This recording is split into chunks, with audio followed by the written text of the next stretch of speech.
Amém.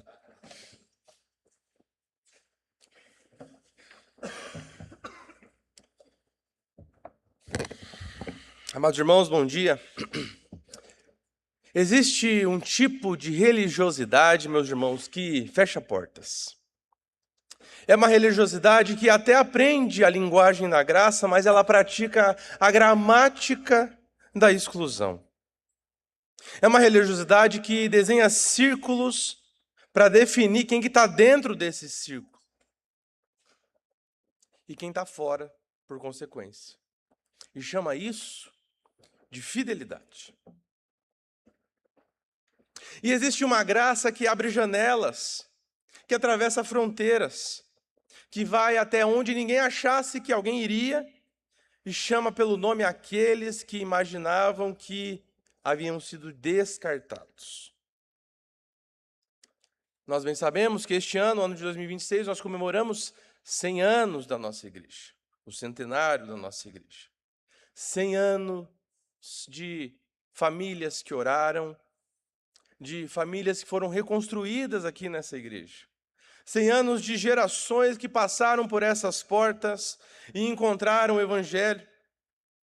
E isso, meus amados irmãos, é extraordinário e nós precisamos celebrar sempre que nós lembrarmos com alegria. Entretanto, uma igreja centenária carrega também, junto de toda a sua riqueza, desses 100 anos de história, um perigo. Porque uma igreja, meus irmãos, que existe há tanto tempo, tem muita coisa certa, tem muita coisa já definida, tem uma tradição consolidada, já sabe como as coisas funcionam, já sabe como as coisas deveriam ser feitas, quem faz e o que faz. E quando uma comunidade chega a esse ponto, a tentação que bate à porta não é exatamente a da heresia, mas é a tentação da religiosidade morta.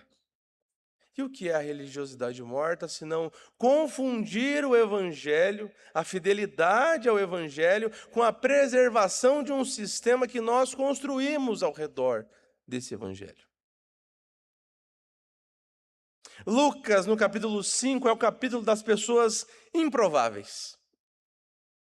Um pescador que se considera indigno, um leproso que não podia tocar ninguém, assim como também não podia ser tocado, um paralítico que foi carregado por outros, porque ele não podia chegar sozinho. Lucas vai descendo neste capítulo deliberadamente uma escalada social, assim também como uma escalada moral, para nos mostrar o alcance da graça de Jesus Cristo. Então, no verso 27, nós chegamos ao mais improvável de todos, um publicano sentado na mesa da coletoria de impostos. A mensagem de hoje de manhã se chama A Religião que Murmura. Porque o que esse texto nos revela, meus amados irmãos, não é apenas uma história de uma conversão de um apóstolo, mas é a declaração da missão de Jesus Cristo, assim também como um diagnóstico da religiosidade sem graça. Vamos então com cuidado, com temor e tremor, como bem disse o presbítero Ciro nessa manhã, entrar por essa história, porque, meus irmãos, é muito possível que essa seja a nossa história também. E ela fala mais sobre nós do que a gente gostaria de admitir. Então, você já bem sabe, já viu alguns de vocês abrindo suas Bíblias. Evangelho de Jesus Cristo, de acordo com São Lucas, capítulo 5, a partir do versículo 27. Nós leremos do 27.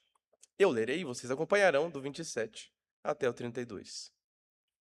Evangelho de Lucas, capítulo 5, do verso 27 ao 32.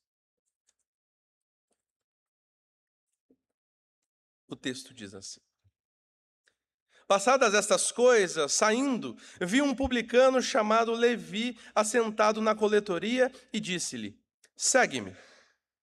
Ele se levantou e, deixando tudo, o seguiu. Então lhe ofereceu Levi um grande banquete em sua casa, e numerosos publicanos e outros estavam com eles à mesa.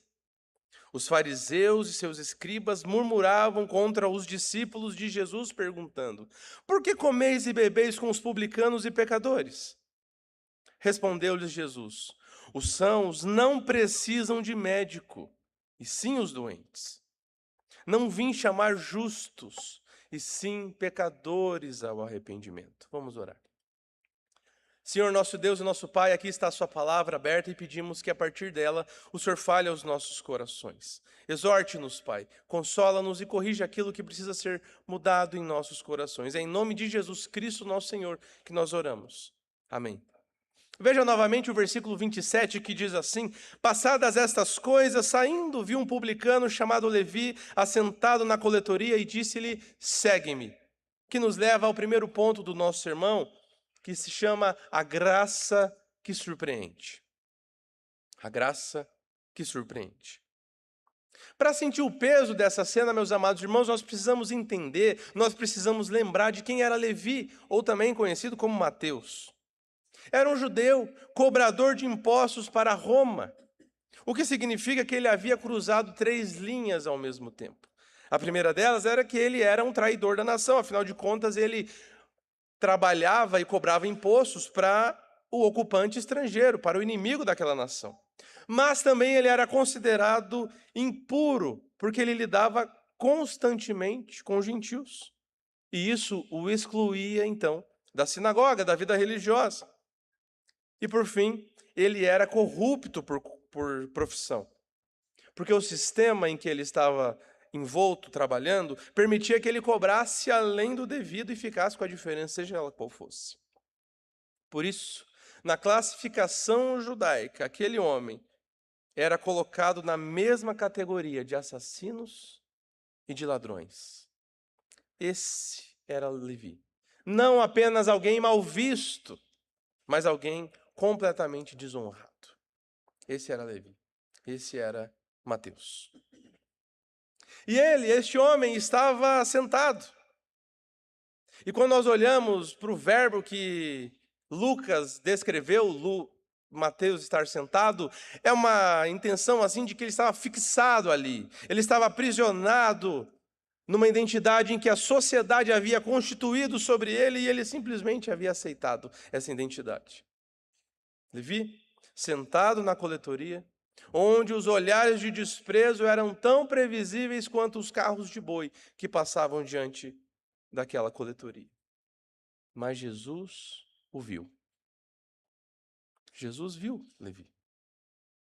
E não foi simplesmente um olhar casual de quem passa e nota, afinal de contas, quantas pessoas nós olhamos no dia e não lembramos depois que passamos. Mas não foi este caso. Porque o olhar de Jesus aqui, o verbo sugere um olhar atento. Como se Jesus tivesse parado, contemplado Mateus e tivesse decidido por algo afinal de Mateus. Em toda a multidão que circulava pela estrada, diante de todas as pessoas que passavam por aquele lugar, dia e noite, tarde, manhã, Jesus fixou os seus olhos no homem em que todos desviavam o olhar. E não apenas fixou os seus olhos, mas ele disse o quê? Segue-me. Sem pré-requisitos. Sem um período de treinamento, sem um período de avaliação, sem um primeiro... Mateus, arruma primeiro a sua vida e depois a gente conversa, depois você vem comigo, tá bom? Não. Jesus chamou Levi porque ele quis e não porque ele viu uma capacidade oculta naquele homem, um potencial que todo mundo havia ignorado. Mas ele chamou, de novo, Levi, pelo mesmo motivo pelo qual ele chamou você. Pelo mesmo motivo pelo qual ele me chamou. Porque ele decidiu assim. Porque ele quis assim. A graça, queridos, ela não é atraída pelo mérito. Afinal de contas, a graça cria aquilo que não existe. Quanto à resposta de Levi, foi imediata. Ele se levantou e seguiu. E note que o que Mateus deixa para trás, o que Levi deixa para trás, não é simplesmente uma profissão, mas era a única segurança que aquele homem conhecia. Ele não poderia fazer como Pedro, que em João 21, por exemplo, depois de ter desistido temporariamente, voltou para pescar. Não, era como se Mateus tivesse colocado fogo no seu barco. Não tinha para onde ele voltar. E é aqui, exatamente neste lugar, em que a graça soberana de Jesus Cristo desmonta a lógica que muitos de nós carregamos em nosso coração.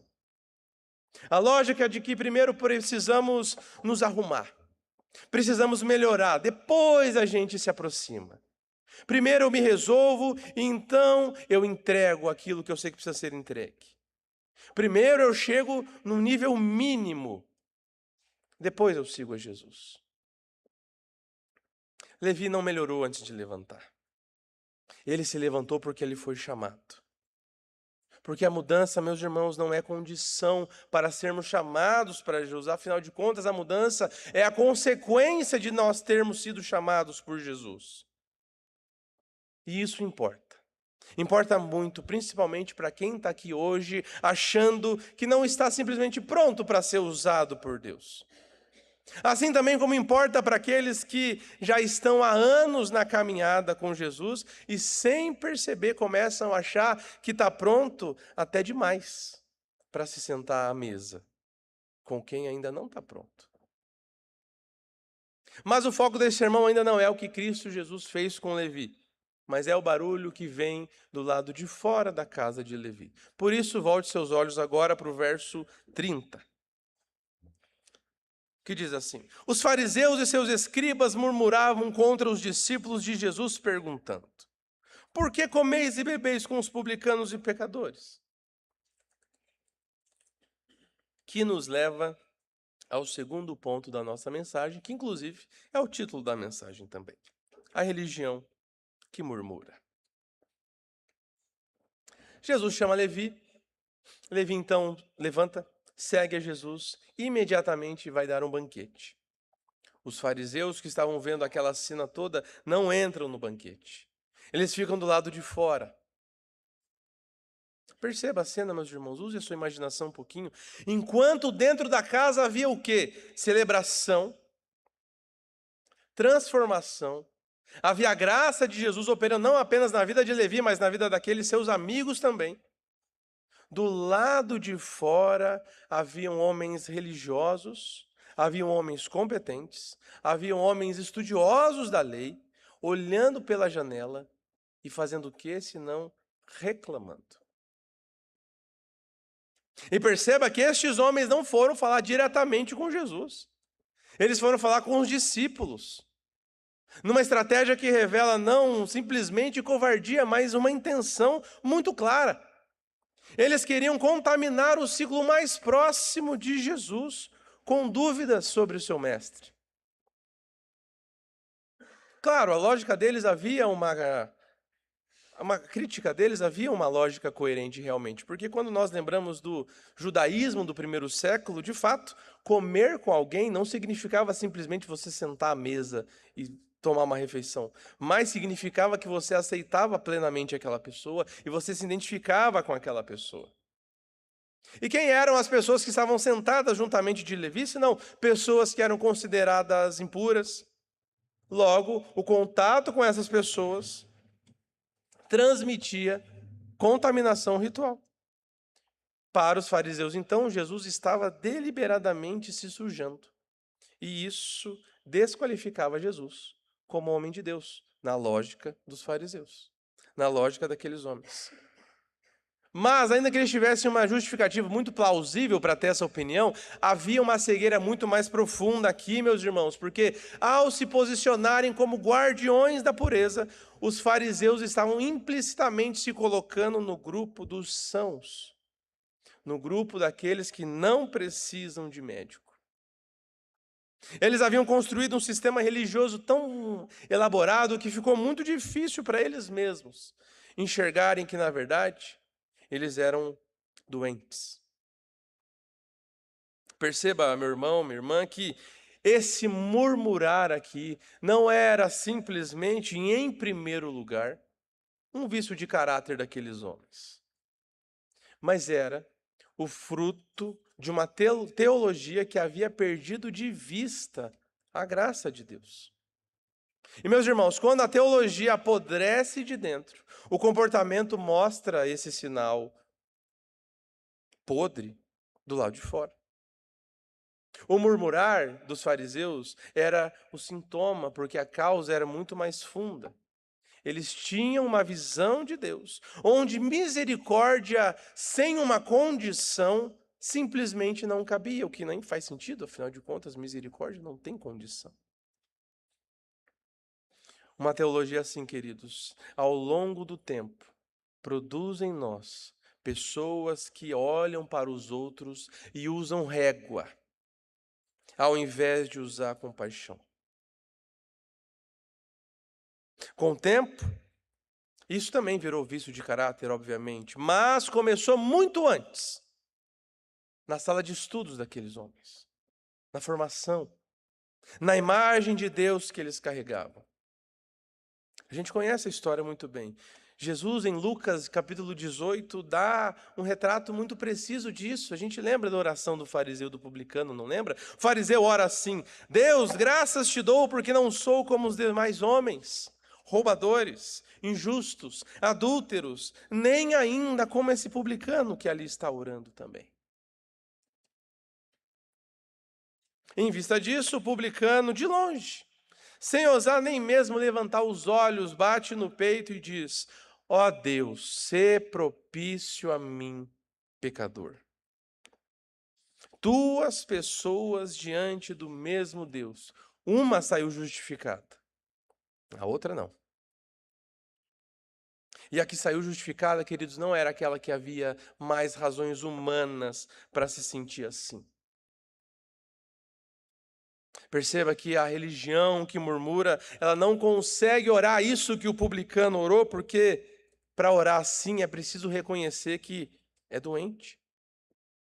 E lembramos ainda em Lucas 15 do irmão mais velho. Ficou em casa, obedeceu, trabalhou, não desperdiçou a herança, e quando o irmão perdido voltou e o pai mandou matar um novilho gordo, ele ficou do lado de fora, com raiva, recusando a entrar na festa também. Então o pai vem ao filho mais velho e diz assim: filho, tu estás sempre comigo, tudo o que eu tenho é teu. Mas ele mesmo assim não queria celebrar, porque ele não havia entendido que a festa não era um comportamento pela recompensa, por aquilo que ele havia feito ou deixado de fazer, mas a festa era a expressão da graça. Meus irmãos, nenhuma comunidade de fé está imune a isso.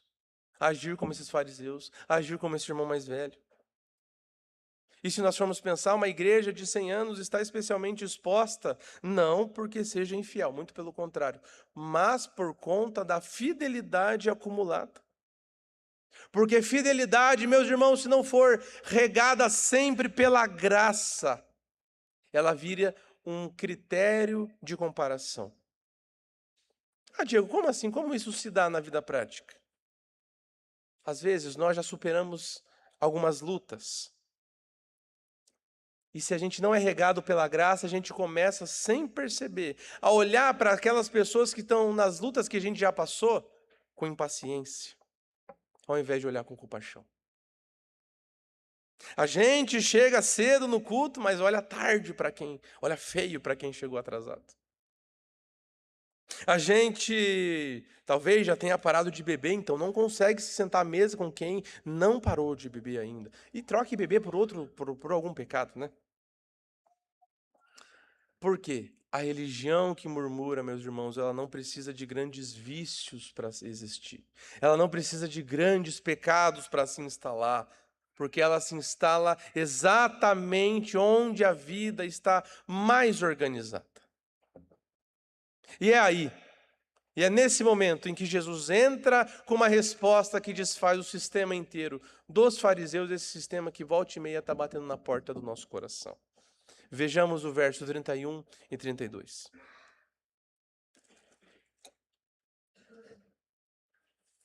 Respondeu-lhes Jesus: os sãos não precisam de médico, e sim os doentes. Não vim chamar justos, e sim pecadores ao arrependimento, que nos leva, meus irmãos, para o nosso terceiro e último ponto desta manhã, que é o Cristo que transforma. Cristo que transforma. Jesus não elabora, Jesus não argumenta contra os fariseus, ele não negocia, ele simplesmente responde com uma declaração que reposiciona toda a lógica. Ele não está dentro do sistema dos fariseus, pedindo licença. Fala, não, pessoal, calma lá, vamos ver por um outro ângulo. Não, ele está do lado oposto, anunciando que a lógica dele é completamente diferente da lógica deles. Os médicos, meus irmãos, de acordo com o que Jesus aqui está dizendo, vão até onde os doentes estão. E isso não é uma imprudência, senão a definição do ofício do médico, de acordo com o que Jesus disse. Porque o médico que simplesmente aguarda os sãos no consultório, não entendeu então para que existe. Quando Jesus diz assim, não vim chamar justos, ele não está dizendo que existem pessoas justas, que não precisam de salvação. Na verdade, Jesus estava aqui usando a autodeclaração dos fariseus contra eles mesmos. Porque esses justos aqui não eram justos de fato. Porque os justos que Jesus chama são os que sabem que não são, na verdade. E aqui está o próximo paradoxo, melhor dizendo, mais cruel do pecado. Quem se crê são, não busca o médico. Não porque não precise, mas porque a religião que murmura, que está instalada no seu coração, convence ele que ele está bem. Ele pode estar morrendo, mas não, eu estou bem, estou 10. Jesus entra no banquete. Jesus senta à mesa. Jesus come com os impuros. E ao contrário do que os fariseus estavam dizendo, ele não se contamina com a aproximação. Na verdade, Jesus purifica aqueles com a qual ele caminha, com as quais ele come. Não é a morte que mata Jesus quando encosta nele, ele que purifica a morte. Não é a impureza que deixa Jesus impuro, mas ele purifica a impureza, porque ele é Deus. Ele não era um mestre simplesmente, mas Deus. Ele purifica.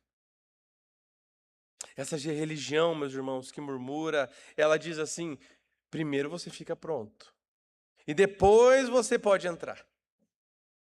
Mas o evangelho não é assim, afinal de contas o evangelho não foi assim comigo, não foi assim com você. O evangelho um dia chegou para a gente e disse, entre e saia diferente. Levi não saiu da coletoria para depois ser chamado por Jesus. Ele foi chamado enquanto estava na coletoria.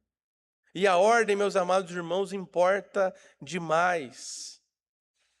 E é exatamente essa ordem que a religião que murmura não consegue aceitar.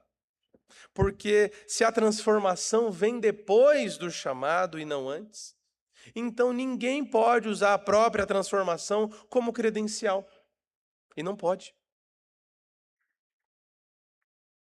Jesus disse assim, não é? E sim, pecadores ao arrependimento. A palavra, meus irmãos, carrega uma ideia de mudança de mente, mudança de direção, não apenas um remorso emocional, mas uma reorientação de existência. Acordar voltado para o outro lado. Arrepender-se no vocabulário de Lucas, ele usa bastante, na verdade é começar a viver a vida de verdade. Esse foi o movimento que Levi fez quando se levantou. Esse é o movimento que os fariseus recusaram, não porque eles fossem ignorantes, mas recusaram porque a religião que murmura prefere a gestão do sistema ao risco, ao desconforto do arrependimento. Meus irmãos, eu quero terminar com uma imagem. Comecei com uma imagem, agora eu termino com uma imagem também. Os fariseus viram Jesus curar cegos. Viram Jesus curar paralíticos, pessoas que não andavam, de repente estavam andando depois de se encontrarem com Jesus. Os fariseus viram leprosos ficarem limpos, com a pele lisinha como pêssego. Mas eles não creram. eles acusaram, eles murmuraram. Em contrapartida, tem pessoas que, andando em algum lugar, veem um raio de luz pegando uma florzinha pequenininha no chão e enxergam a grandeza de Deus num detalhe minúsculo da vida. E isso, queridos, porque o problema não é exatamente o que Jesus estava fazendo, mas sim o problema do coração de quem está vendo. A religião que murmura não aparece de repente. Ela se instala nos anos em que você foi fiel e o outro não foi. Ela se instala nos anos em que você serviu sem serviço, sem ser agradecido por aquilo que você fez. Nas madrugadas que você orou e o outro dormiu.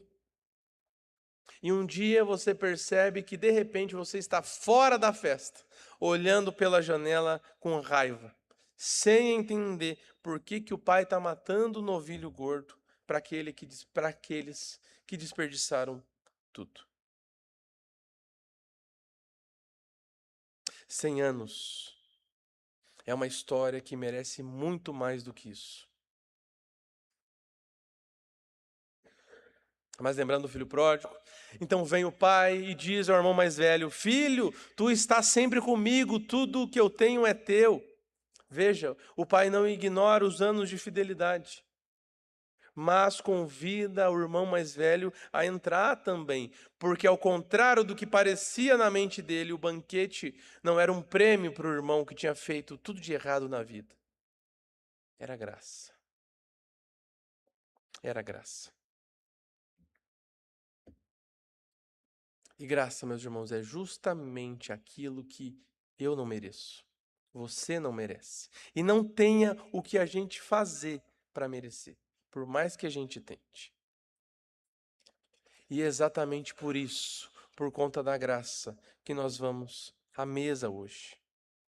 Não porque nós estamos prontos, não porque nós chegamos prontos, 100%, tudo maravilhoso, tudo perfeito. E nem porque nós resolvemos tudo na nossa vida.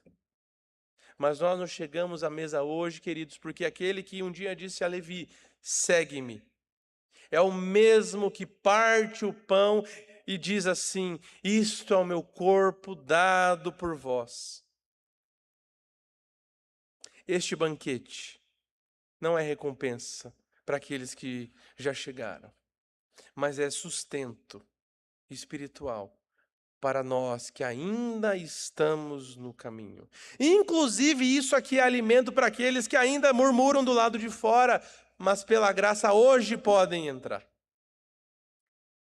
Levi não buscou Jesus. Jesus parou diante de Levi. E a mesma graça que parou um dia diante de Levi, para diante de mim, para diante de você também.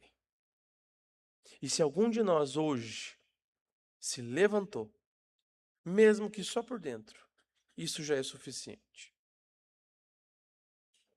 Mas essa é uma parte da história, porque Jesus não apenas parou diante da coletoria para confrontar os fariseus, ele parou porque veio com uma missão.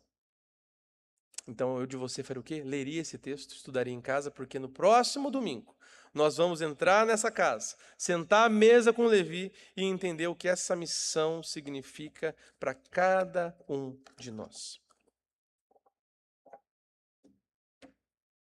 Meu irmão, minha irmã, vamos à mesa do Senhor. Enquanto todos nós nos preparamos, vamos ouvir um belo hino do coral.